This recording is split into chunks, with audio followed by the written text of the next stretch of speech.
తులసి news కు స్వాగతం. కందుకూరు నియోజకవర్గ కూటమి ఎమ్మెల్యే ఇంటూరి నాగేశ్వరరావుపై ఇటీవల కొంతమంది పనిగట్టుకుని మరీ అసత్య ప్రచారాలు చేస్తూ ఉండటం మంచి పద్ధతి కాదని నియోజకవర్గ జనసేన నాయకులు దేవళ్ల భాస్కర్ రావు తీవ్రంగా ఖండించారు. కూటమి ప్రభుత్వం అధికారంలోకి వచ్చిన తర్వాత ఎంతో నేర్పుగా ఓర్పుగా రాజకీయాలను హుందాగా కొనసాగిస్తున్న ఎమ్మెల్యే ఇంటూరి నాగేశ్వరరావుపై అసత్య ప్రచారాలు చేయటం దుర్మార్గమని ఆయన వ్యాఖ్యానించారు.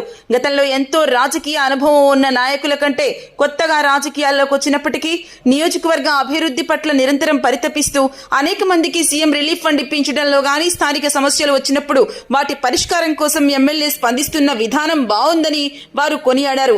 ఇది నచ్చని కొంతమంది తమ ప్రాబల్యం ప్రాపకం కోసం అసత్య ప్రచారాలు చేస్తున్నారని భాస్కర్ రావు ఆరోపించారు. ఇలా అసత్య ప్రచారాలు చేయటం రాజకీయ అజ్ఞానానికి నిదర్శనమని ఆయన వ్యాఖ్యానించారు.